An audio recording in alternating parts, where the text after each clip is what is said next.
Hey guys, Matt Allen here. Welcome back to Tactical Bassin. Let me tell you about the mood I'm in right now. I'm in the kind of mood where I'm out on a beautiful lake on a beautiful day, and rather than bass fish, I'm eating a box of See's candy that's melting. I mean, they're all stuck together because I am having one of those days. Let's not talk about how I got a box of See's candy on the boat. I'm sure you all carry a box of See's candy too. At least the chubby ones do, just like me. Love me some candy. But seriously, I'm having the kind of day where you just pull the plug out of your boat and let her go to the bottom and swim back to shore. I've been sight fishing the last couple days, and it has not gone my way.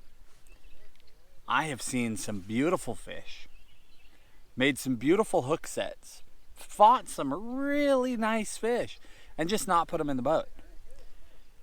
Now, in all fairness, I did catch one decent fish, but she was a snake. Really, really, really skinny fish, not healthy at all, on a swim bait, and that was a really nice touch.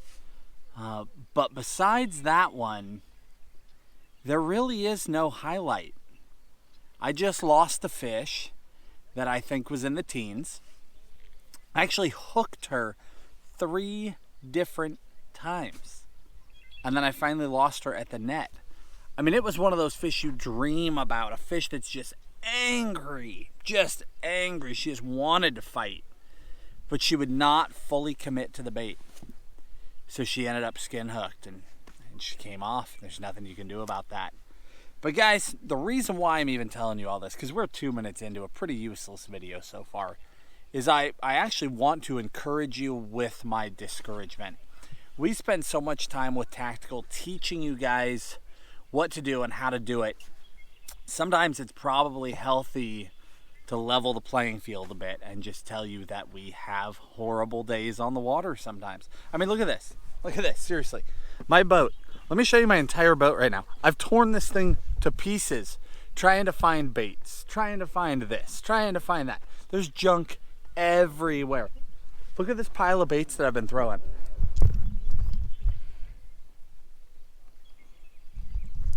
Does that look like I'm on a pattern?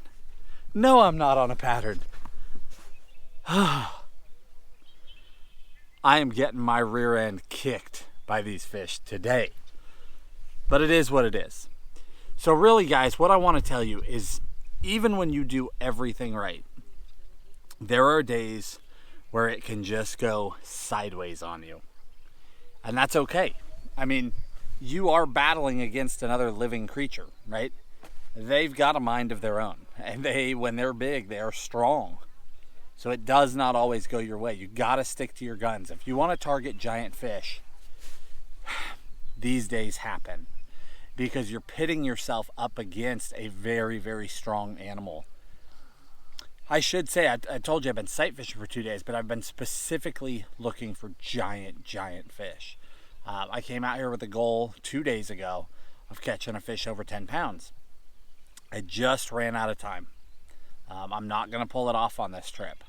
I have interacted with 3, and I've hooked 2, and I lost them both. But that's life. So the question is now, do you go home and give up? Or do you come on back and do it again? And the difference between the guys that smash giant fish consistently and the guys that don't is you come back. You keep going, you keep chucking, you shake off days like this. You use it to teach somebody else. And then you move on and you keep going. Because catching big bass is not always glamorous. It's not always fun. You are going to lose fish. But the best thing that you can do, probably the one word to describe the difference between a big bass fisherman that just smashes them and everybody else, is consistency.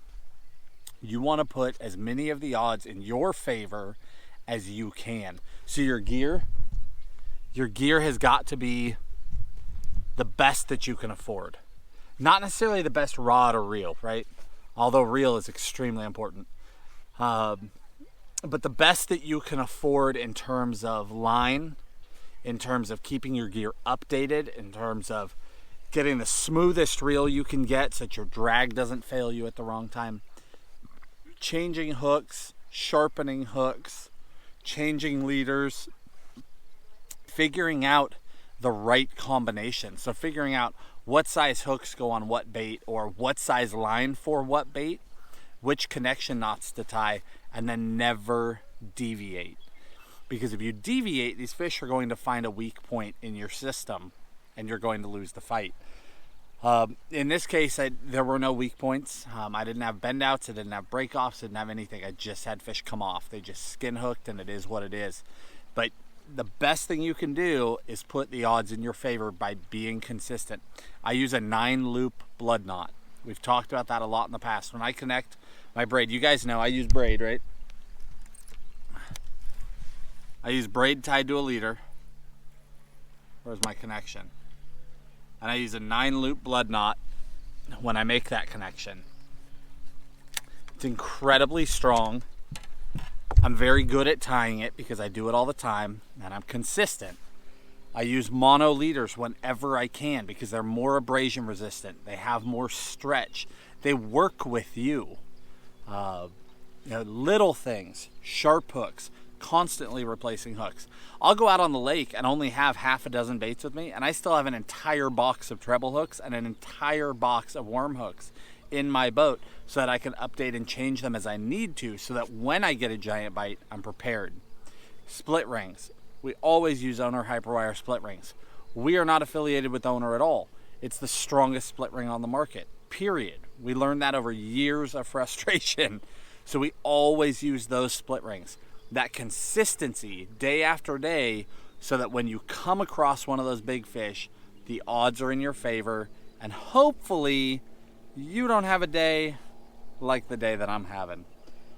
All right, guys, I'm done venting. I'm gonna get back to fishing. Maybe. I might just get back to eating my molasses chips. They really are a solid block. They've melted. It's one of those days.